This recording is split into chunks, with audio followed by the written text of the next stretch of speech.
Assalamualaikum warahmatullahi wabarakatuh. Selamat siang, salam sejahtera, salam budaya, dan salam lestari. Perkenalkan, nama saya Muhammad Kurnia Nugraha, biasa dipanggil Nugraha.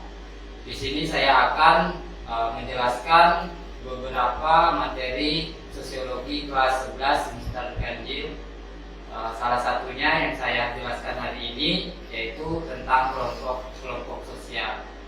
Nah, pasti kalian akan bertanya nih, kenapa sosiologi membahas tentang kelompok sosial? Karena jawabannya yaitu karena manusia adalah makhluk sosial yang saling berhubungan dan saling ketergantungan.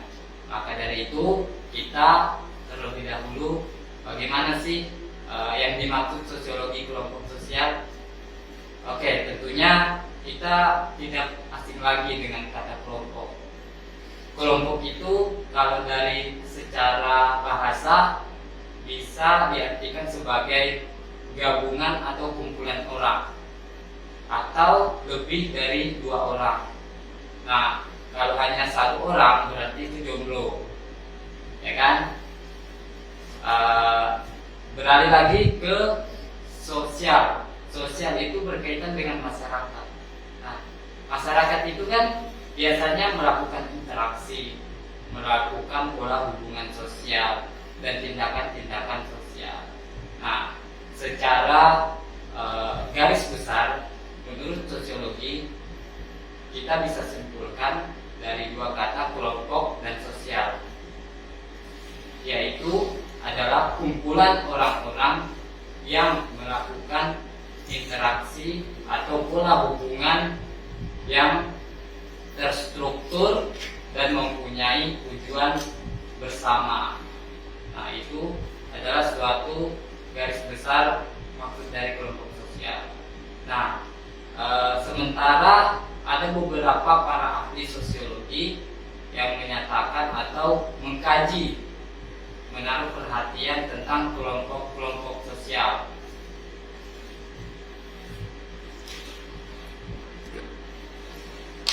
Yaitu salah satunya Robert Camerton atau Robert Camerton, sosiologi asal Amerika, berpendapat bahwa kelompok sosial itu adalah sekumpulan orang-orang yang saling berinteraksi sesuai dengan pola-pola hubungan atau pola yang telah mapan.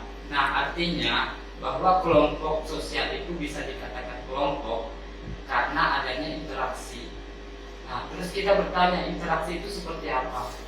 Nah, kita kembali lagi di kelas 10 materinya tentang interaksi. Interaksi itu terjadi apabila kelompok 2 orang melakukan komunikasi dan kontak sosial. Nah, jadi setiap anggota kelompok tersebut berinteraksi secara mapan atau berpola. Nah, contohnya seperti apa? Nah, seperti siswa-siswi SMA 4 Balikpapan. Setiap hari Senin dia melakukan atau mereka melakukan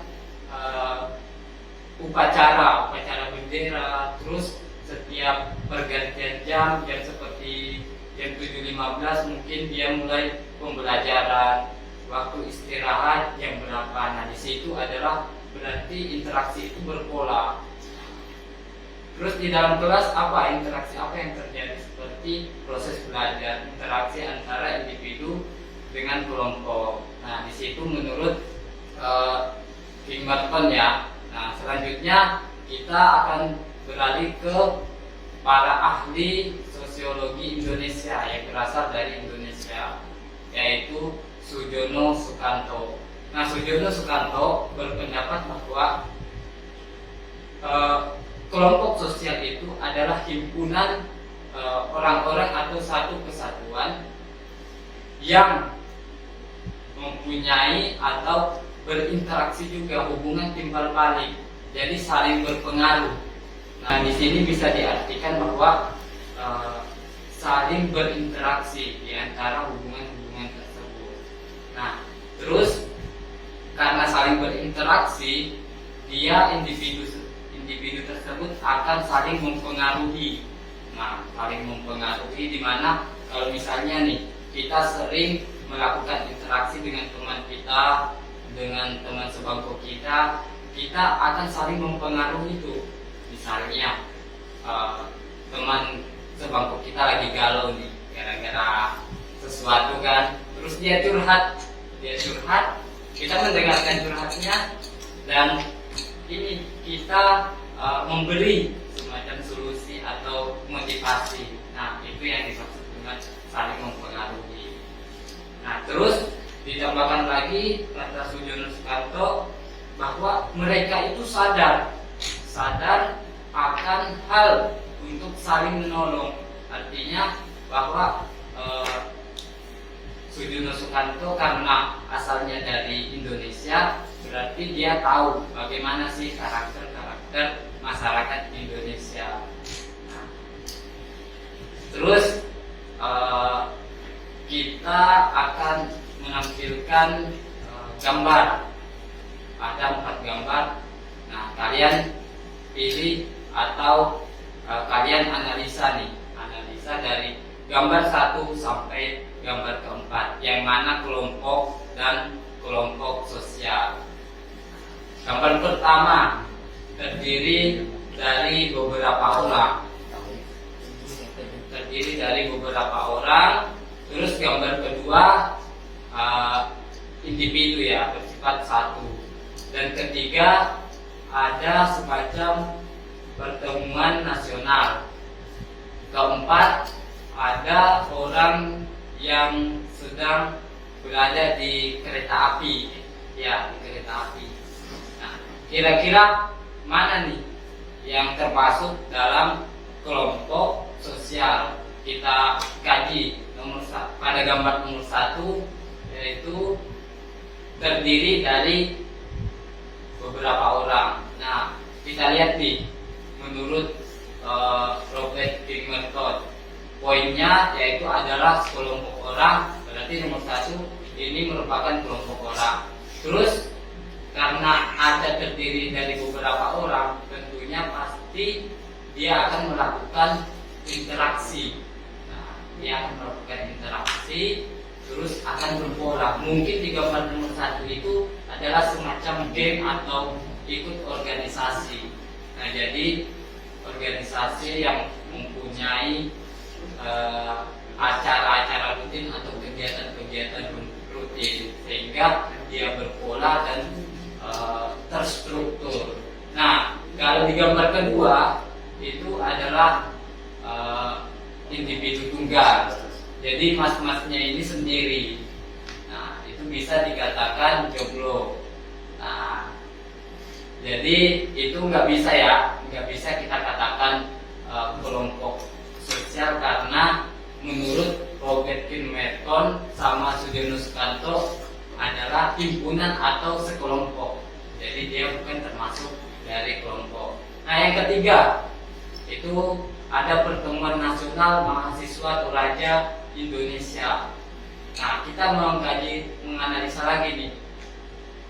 Menurut Sujono Sukanto itu adalah himpunan. Jadi mungkin nih mahasiswa Toraja membentuk suatu kelompok yang berdasarkan pada tanah asalnya, yaitu Toraja. Terus dia melakukan timbal balik. Nah, seperti apa? Seperti yang sudah ada di gambar, dia berkumpul di antara mahasiswa seluruh Indonesia, berkumpulnya di Banjarmasin. Terus kedua, dia sadar bahwa mungkin mahasiswa Toraja ini harus lebih erat lagi solidaritasnya, sadar dan saling membantu. Karena apa? Karena ada kesadaran untuk saling membantu menurut Sujono Sukanto, baik dalam menyelesaikan kegiatan-kegiatan rutinnya ataupun kegiatan tentang kemanusiaan. Nah, itu jadi termasuk ya pada gambar 3. Nah, kalau gambar keempat nih, kalau kita melihat dari 2 ahli itu sekelompok, itu ada beberapa orang di dalam gambar. Terus berinteraksi nggak mereka di dalam di dalam kereta tersebut? Ada nggak timbal balik dari interaksi tersebut? Nah, jadi kayaknya kelihatan dari gambar tersebut itu nggak ada interaksi ya, karena mereka hanya kebetulan satu kereta, mungkin tujuannya sama, tapi nggak ada interaksi. Nah, itu bisa dinamakan lain atau bukan kelompok sosial. Nah, terus dari dua ahli sosiologi juga mendefinisikan ada nih ciri-ciri kelompok sosial. Pertama, Robert Pingmerton. Robert Pingmerton ini dia berpendapat bahwa ciri-ciri kelompok sosial itu harus memiliki interaksi. Ini sudah jelas ya, harus memiliki interaksi.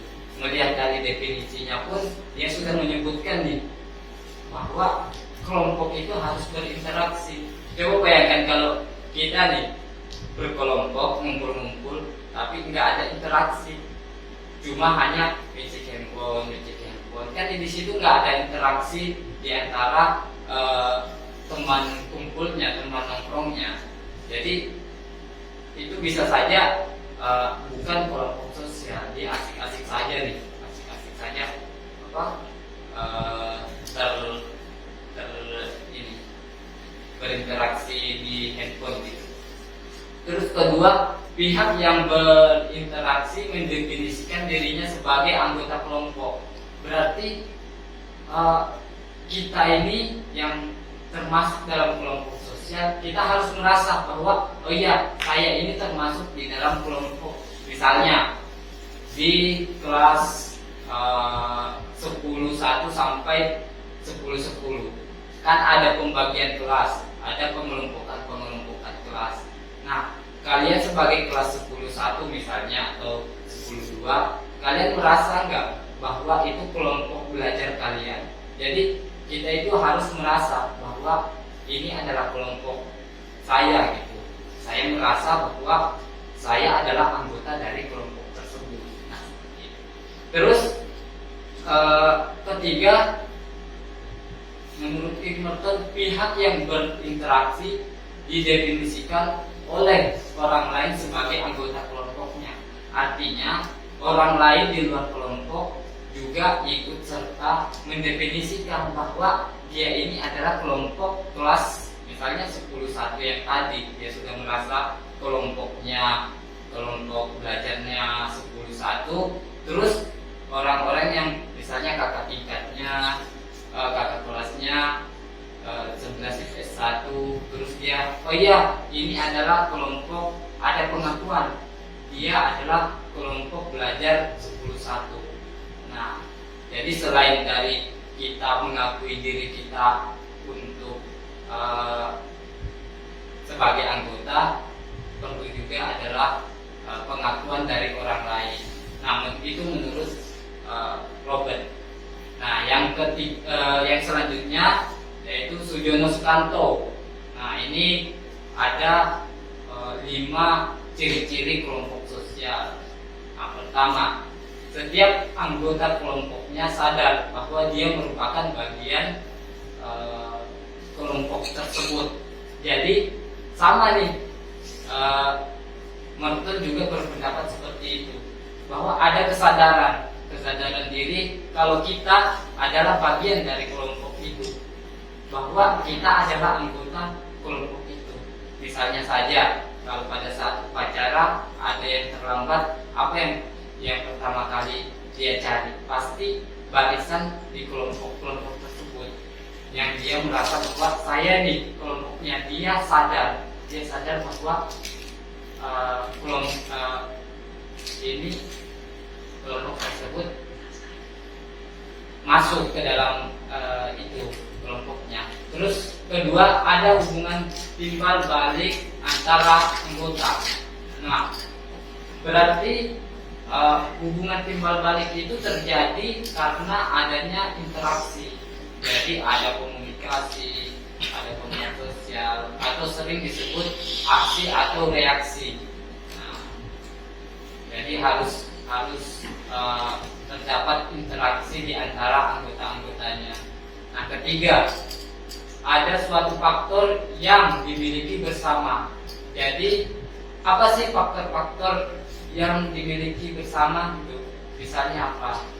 Misalnya di sekolah dia awalnya kan dikelompokkan oleh pihak sekolah kelas 10 sampai kelas 12. Nah, terus dia merasa bahwa satu tujuan, satu faktor kesamaan, yaitu belajar di SMA 4 Balikpapan misalnya. Jadi ada faktor yang sama, misalnya juga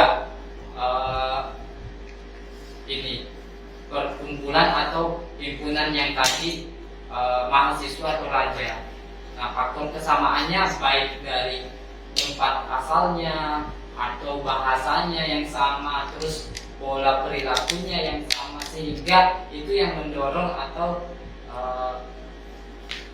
mendorong untuk berkelompok. Nah, 4, berstruktur, berkaidah, dan mempunyai pola perilaku. Nah, berstruktur. Nah, contoh saja nih, struktur di kelas kalian. Kan kalian ada ketua kelas, sekretaris kelas, bendahara kelas, atau bahkan ada bidang-bidang tentang kerohanian, kebersihan, keamanan, serta keolahragaan. Nah, jadi berstruktur, dan itu pun saling mempengaruhi di antara anggota-anggota tersebut. Nah, terus berkaidah artinya adalah adanya patokan baik dari segi perilaku, segi dari aturan-aturan di dalam kelas, terus etika-etikanya gimana. Jadi ada patokannya, ada patokan baik dan buruk. Nah, terus yang kelima, menurut Sudiono Sukanto, bahwa kelompok sosial itu bercirikan bersistem. Jadi ada suatu sistem dan proses. Misalnya saja sistem di misalnya di OSIS ya. Sistem gimana sih cara pemilihan OSIS? Nah, ada mungkin ada musyawarah besar mungkin ya, atau bersifat demokrasi, terus berproses. Untuk jadi ketua OSIS bagaimana sih caranya? Nah, terus ketua OSIS itu harus kriterianya seperti bijaksana, terus mempunyai solidaritas atau jiwa kepemimpinan. Terus kalau sudah terpenuhi, dia mendaftar ke sini. Terus persyaratannya apa aja? Nah, itu adalah berproses. Jadi selain mempunyai sistem secara organisir, dia harus juga mempunyai proses. Nah, terus kita pasti akan bertanya nih, kita sudah menjelaskan ciri-ciri kelompok sosial. Nah, kita akan bertanya, kenapa sih terbentuk kelompok sosial, proses-proses terbentuknya kelompok sosial? Nah, banyak sekali teori-teori yang mengatakan di sosiologi terbentuknya dari kelompok sosial itu baik secara individu, secara teori keselarasan, teori tentang kelompok. Nah, untuk lebih singkatnya, saya akan menjelaskan bahwa kelompok itu terbentuk atau proses terbentuknya, pertama itu harus ada interaksi. Nah, sama kembali lagi di definisi bahwa interaksi itu yang paling inti dari kelompok atau proses terbentuknya kelompok. Misalnya saja, mungkin saya akan cerita beberapa pengalaman saya pada saat mahasiswa. Nah, kemarin atau pada saat saya mahasiswa itu, saya ikut serta dalam kelompok suku Mandar di Banjarmasin. Jadi namanya Kobanjar. Jadi komunitas mahasiswa Mandar Banjarmasin. Nah, awalnya tidak ada kepikiran bahwa kita akan membentuk suatu kelompok, tetapi karena interaksi tersebut selalu kita komunikasi, diskusi, nongkrong. intens, interaksi yang selalu dilakukan secara berulang-ulang, akhirnya kita sadar, oh iya, kita harus membentuk suatu kelompok untuk apa? Untuk mungkin untuk memperkenalkan budaya-budaya Mandar, seperti itu. Jadi interaksi yang intens, komunikasi yang mapan, pola-pola hubungan yang terstruktur, itu adalah proses-proses terjadinya kelompok. Nah, terus faktor apa aja sih? Misalnya pendorong individu melakukan atau bergabung di dalam kelompok. Ada beberapa, menurut sosiologi, ada beberapa pendorong untuk membentuk kelompok. Nah, pertama, kepentingan bersama. Bahwa faktor pendorong itu karena ada kepentingan bersama. Misalnya anggota DPR, dia mempunyai kepentingan mungkin untuk menyuarakan suara rakyat, mungkin seperti itu. Atau kepentingan itu erat juga kaitannya dengan asosiasi advokasi Kalimantan, atau yang sering kita jumpai juga di televisi, Asosiasi Buruh Indonesia. Nah, itu adalah sama-sama mempunyai kepentingan bersama. Nah, terus yang kedua yaitu keturunan atau saudara. Nah, maksudnya yang faktor pendorong terbentuknya kelompok sosial yaitu ada kesamaan darah atau keturunan. Nah, misalnya kelompok suku Dayak di Loksado atau Meratus. Nah, dia membentuk suatu kelompok atau pemukiman yang orang-orang bersuku Dayak. Jadi dia sadar bahwa kita mempunyai kesamaan keturunan, sehingga terbentuklah atau kita harus bergabung dalam kelompok tersebut. Terus berdasarkan asal atau wilayah. Nah, berdasarkan asal wilayah, biasanya itu terjadi pada anak rantau ya, orang-orang yang merantau.